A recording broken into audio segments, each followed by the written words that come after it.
Olá, hoje nós vamos para o capítulo 25 do livro dos Salmos. Isso é o Salmo 25. 25 na nossa numeração que estamos adotando, a numeração grega. Na numeração hebraica é o Salmo 26. Portanto, se sua Bíblia segue a numeração hebraica, está aí o Salmo 26. Eu adotei a numeração grega, da Ave Maria, e nós estamos fazendo então o Salmo 25. Salmo 25 é uma oração individual de pedido de socorro. É um salmo que se encaixa na família dos salmos de confiança. É um salmo de confiança, Uma oração individual de pedido de socorro, tá bom? Tá certo? Daquela família, como eu disse, o salmo de confiança.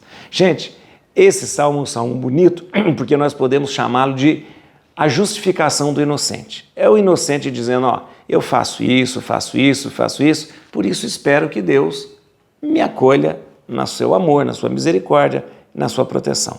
É o inocente dizendo, eu cumpro os seus preceitos, eu ando pelo caminho reto, eu faço tudo isso, então eu acho que eu mereço ser tratado aí com amor, com respeito, com carinho, com proteção. É o inocente diante de Deus dizendo, faço tudo o que o Senhor me pede, tá bom? É um salmo de confiança, um salmo para ser rezado nos momentos em que eu quero demonstrar a minha confiança em Deus e dizer que realmente em quem eu pus a minha confiança, tá bom?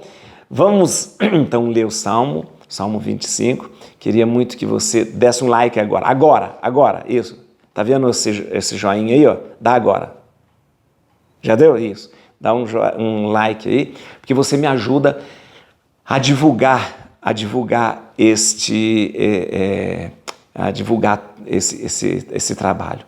Então, vamos fazer isso e você me ajuda também a chamar mais pessoas para fazer essa caminhada com a gente.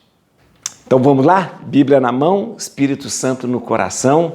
A gente vai então hoje ler, rezar o Salmo 25, tá bom? Salmo 25, de Davi. Fazei-me justiça, Senhor, pois tenho andado retamente e confiando em vós não vacilei.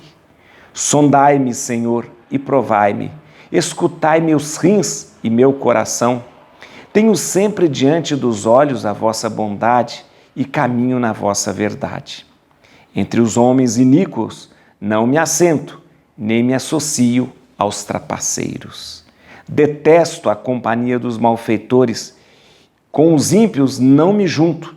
Na inocência lavo as minhas mãos e conservo-me junto de vosso altar, Senhor, para publicamente anunciar vossos louvores e proclamar todas as vossas maravilhas.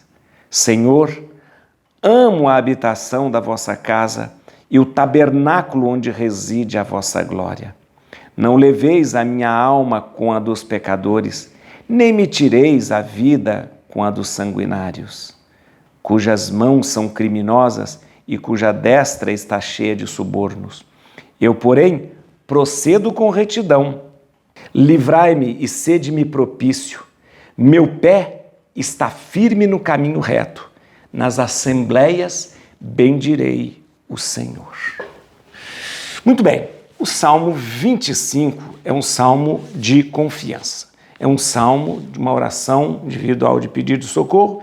E como eu disse para você, é um salmo onde o inocente, onde aquela pessoa que está cumprindo a lei, que está sendo justa, que está sendo honesta, mais ou menos apresenta uma prestação de conta diante de Deus. Falando, olha, meu Deus, eu ouço a sua lei, eu pratico a justiça, eu sou bom, ando no caminho reto, eu estou aqui diante do... Não é um salmo de presunção, não é assim para dizer, eu sou o bom. Não. É um salmo como que alguém prestasse contas ao Senhor. Olha, eu tenho feito tudo aquilo que o Senhor tem me pedido.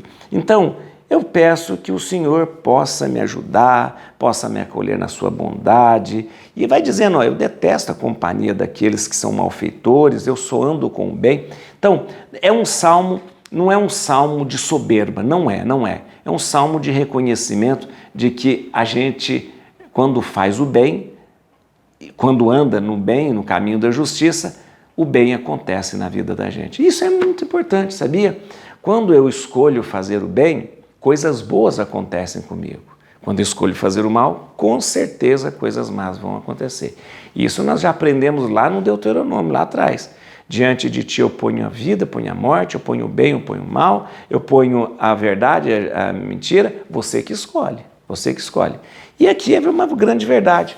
Quando eu escolho o caminho da retidão, do amor, da verdade, coisas boas vão acontecer comigo, na minha vida, tá certo?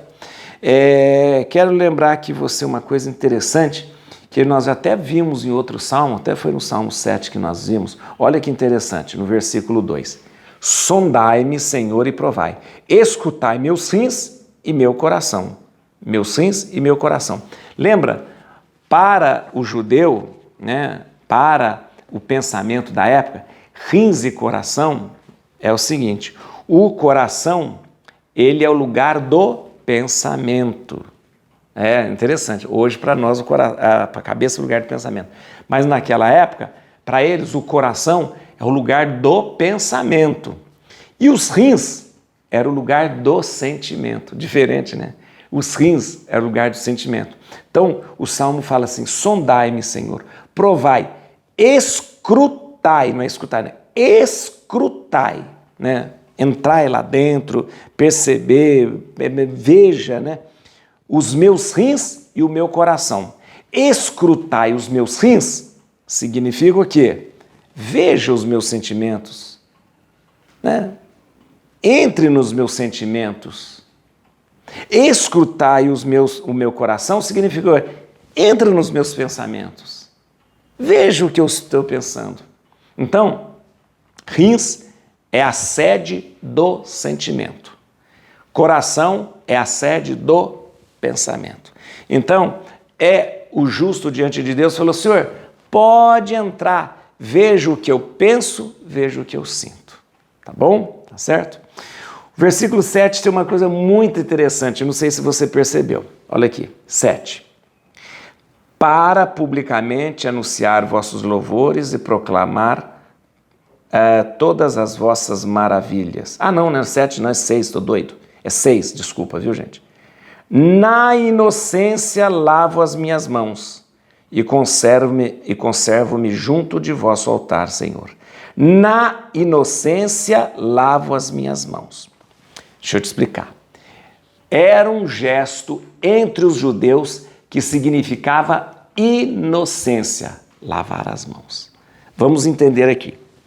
Para os judeus, esse gesto simbólico de lavar as mãos significa: eu sou inocente. Eu não tenho nada a ver com isso. Onde é que você viu um gesto de lavar as mãos assim? Vou te explicar. Pilatos. Pilatos, quando viu aquela história de que o pessoal queria condenar Jesus, queria mandar para a cruz, queria não sei o quê, ele traz Jesus diante do pessoal todo chagado, machucado, ele pega uma bacia e lava as mãos para simbolizar inocência, dizendo: eu não tenho nada a ver com isso. Eu sou inocente do sangue desse homem. Mas espera aí, Pilatos não era judeu? Como que Pilatos era romano? Mas como que Pilatos usa um gesto judeu? Pilatos é um político. Então, ele tinha que usar um gesto que as pessoas pudessem entender. Entre os romanos, lavar as mãos não significa nada. Mas para os judeus, o gesto de lavar as mãos significa: sou inocente, não tenho nada a ver com isso. Pilatos, um romano, usa de um gesto judeu, porque na frente dele só tinha judeus, né? Ele não tinha microfone para falar: eu sou inocente do sangue desse homem. Não tinha. Então o que ele falou assim? Ele pensou: tenho que usar um gesto em que eles possam entender. Para os judeus, lavar as mãos significa: sou inocente do sangue desse homem. Pilatos, então, faz um teatro, manda trazer uma bacia, e quando traz aquela bacia, Pilatos lava as mãos na frente de todos os judeus. Usa de um gesto judeu que eles vão entender para dizer às pessoas: sou inocente do sangue desse homem. Né? Aqui é bom, sempre eu dou umas dicas de liturgia para vocês. Aqui é importante lembrar que o gesto de Pilatos de lavar as mãos era um gesto para dizer: eu sou inocente do sangue desse homem, eu não tenho nada a ver com isso. É totalmente diferente do gesto de lavar as mãos do padre na missa. O padre, quando lava as mãos na missa, não tem nada a ver com o gesto de Pilatos, né? Eu sempre dou dicas de liturgia, então vamos entender o que é que o padre lava as mãos na missa. Aquilo é chamado na liturgia de ablução. Ablução, né? O padre vai lavar as mãos, vai fazer uma ablução. Por quê? Quando o padre ele apresenta o pão, ele apresenta o vinho, ele apresentou pão e vinho, ainda não é corpo e sangue de Cristo, não. Ele faz 3 ofertas naquele momento. Primeiro ele pega o pão e apresenta: Senhor, aqui está o pão que vai ser transformado no corpo e sangue de Cristo. Depois ele apresenta o vinho: Senhor, aqui está o vinho que vai ser transformado no corpo e sangue de Cristo. Você sabe que as duas espécies, pão e vinho, se tornam corpo e sangue de Cristo, viu? É isso. Não pensa que o pão vira corpo, o vinho vira sangue. Não é assim, não. Pão é corpo e sangue, alma e divindade. Vinho é corpo e sangue, alma e divindade. Tudo bem. E a terceira oferta é a do próprio padre. O padre se curva no altar e se apresenta diante de Deus, como naquele momento o próprio Cristo, porque quem celebra é Cristo. O padre celebra na pessoa de Cristo. Então ele é como Cristo que celebra, ele se apresenta também. Então você tem a apresentação do pão, a apresentação do vinho e a apresentação do celebrante, do próprio Cristo que se apresenta. Muito bem. Feito isso, o padre vai lá e lava as mãos. Lava as mãos e diz assim: purificai-me, Senhor, dos meus pecados. Como que é mesmo? Lavai, Senhor, dos meus pecados. Lavai, Senhor, as minhas mãos, purificai-me de todos os meus pecados. Lavai-me, Senhor, dos... É isso mesmo? Lavai-me, Senhor, e purificar-me de todos os pecados. É isso mesmo. Aí, ele lava as mãos. É um gesto dizendo que as minhas mãos estão purificadas e o meu coração está purificado também para celebrar a missa. Por que esse gesto entrou na liturgia? Vou contar uma curiosidade para vocês. Por que esse gesto entrou na liturgia? No começo do cristianismo, quando a igreja começa, Jesus fundou a igreja, os apóstolos começam a celebrar, em todas as celebrações havia o chamado ágape, que era o banquete que as pessoas tomavam antes de celebrar a ceia. Então muita gente vinha para esse banquete chamado ágape, que era um momento muito bonito. Então as pessoas traziam comida, as pessoas traziam animais para serem abatidos, tudo isso, e vinham para se comer, e apresentavam também isso para os pobres, porque era muito comum e era muito importante que os bens fossem repartidos. Então toda missa, né, toda fraxopanos, toda missa, antes tinha um grande banquete de confraternização. As pessoas comiam aquele banquete e depois iam celebrar a Eucaristia. Muito bem, neste momento em que as pessoas traziam víveres, traziam alimentos, traziam pensando também nos pobres. E quem recebia isso? Os padres, o padre que ia celebrar recebia. Então a pessoa vinha, trazia uma galinha, a pessoa vinha e trazia um cabrito, a pessoa vinha e trazia um saco de cevada, outro vinha e trazia, e tudo ia entregando. Tudo ia entregando para o padre. Isso ia ser usado no ágape e ia ser usado também para os pobres, né? A Eucaristia sempre partilha. Muito bem, o padre recebia tudo isso e as mãos do padre ficavam sujas, né? Ficava suja. E ele diz: então agora vamos celebrar a missa. Então, para apresentar nesse momento as oferendas, as ofertas, e eu vou tocar naquele pão e naquele vinho que vão ser transformados em corpo e sangue de Cristo, então eu vou lavar as minhas mãos. E o padre então lavava as mãos, para que ele pudesse presidir aquele momento da Eucaristia. Ora, esse gesto entrou na liturgia como um ritual, Mas você sabe que o padre não está com a mão suja, porque o padre já lavou a mão antes de começar a missa. Mas esse gesto hoje tomou um caráter espiritual.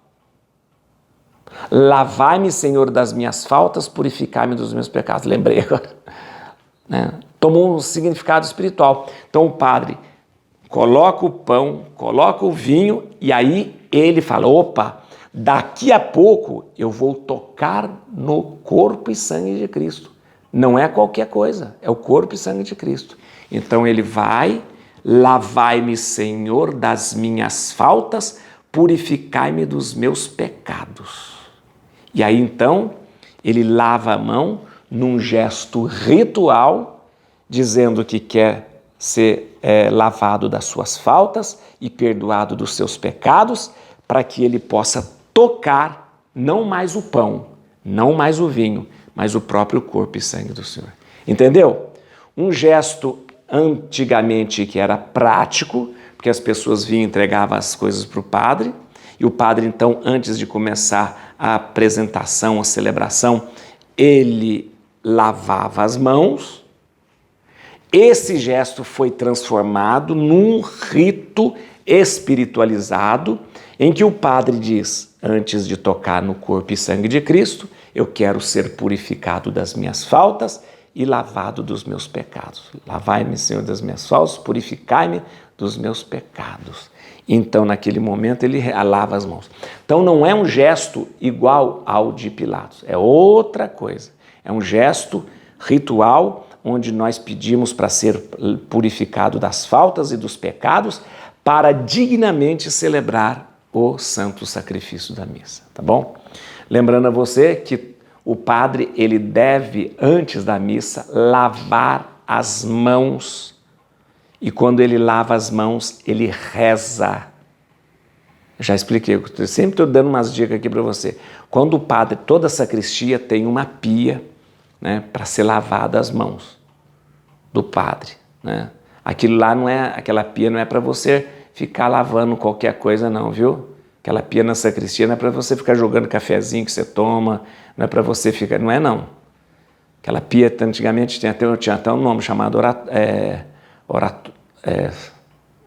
sacrárium, que não tem nada a ver com o sacrário lá de fora.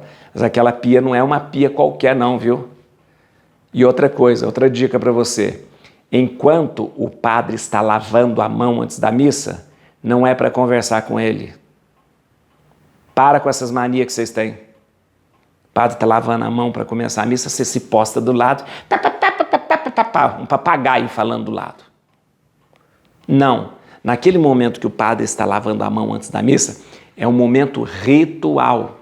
Ele reza, da Domine virtute manibus bem absterge, nomine macula ut sud, policiones mentis corporis vale tibi servere, isso em latim. Dá, Senhor,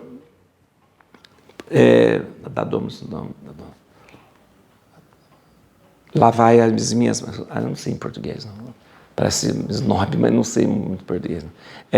Você lavar as mãos, purificar dos seus pecados, purificar de todas as manchas de pecado. Então, é um momento ritual, mesmo que ele esteja lavando com sabonete. Então, eu já falei aqui, ajude o seu padre a celebrar bem. Ele está na sacristia, não é para vir com assunto fora de hora. Ele está lavando as mãos, não é para ficar papagaiando do lado dele. Ele está colocando as vestes, estola, túnica e tal, não é para ficar combinando missa. Tudo ali tem momento certo e oração certa. Ajude o seu padre a celebrar bem a missa que você vai participar, tá bom? Então, eu disse 3 momentos de lavar as mãos para você. O momento de Pilatos, que era o momento em que Pilatos repete um gesto dos judeus para dizer, eu não tenho nada a ver com isso, eu sou inocente. Eu expliquei para você o momento do padre lavar a mão na missa, que é chamado ablução, que é baseado num gesto que era prático e hoje ele é espiritualizado. Lavai, Senhor, das minhas faltas, purificai-me dos meus pecados, que o padre pede isso hoje para que daqui a pouco ele vai tocar no corpo e sangue de Cristo, e ele não vai tocar mais no pão e no vinho, no corpo e sangue de Cristo, então ele precisa estar purificado. E o terceiro gesto do padre é o ato de lavar as mãos antes da missa. Antes da missa, o padre lava as mãos, fazendo uma oração para que possa celebrar bem a missa. E as minhas dicas para você ajude seu padre a celebrar bem, fazendo ele se preparar bem antes da missa. Tá bom? Muito bem. Eu aproveito esses momentos aqui para dar umas dicas de liturgia para vocês. Não sei se vocês perceberam, né? Além da Bíblia, né? Eu dou umas dicas aqui, porque é o seguinte, aliás, tudo que existe na igreja, fundamentado na palavra de Deus, e tudo que nós celebramos é para ser celebrado de uma forma muito intensa mesmo, né? A missa, né? Sempre que eu puder, eu vou falar aqui para vocês da missa. A missa é o grande momento de oração do cristão. Não existe maior oração do que a missa. E não existe maior dom do que a Eucaristia.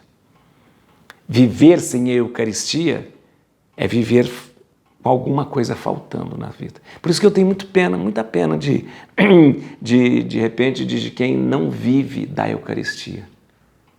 Está passando fome ao lado do banquete. Gente que não se alimenta da Eucaristia é aquele faminto ao lado do banquete. Vai morrer de fome olhando para o banquete, né? Por que isso? Tá bom? Muito bem, gente. Eu quero que você agora desligue o celular, desligue aí o computador e você vai, neste instante, rezar. E vai se apresentar diante de Deus como essa pessoa que está fazendo muito, o máximo, para ser justo, para ser fiel, para andar no caminho reto, para dizer, Senhor, eu estou aqui, apesar dos meus pecados, eu estou querendo fazer o bem. Tá bom? E a palavra que vai iluminar hoje o seu dia, a sua vida. Versículo 3. Tenho sempre diante dos olhos vossa bondade e caminho na vossa verdade. Tenho sempre diante dos olhos a vossa bondade e caminho na vossa verdade. Et crutim Domini. Fugit partis adversa. Vite te leo de tribuda. Radix David. Aleluia.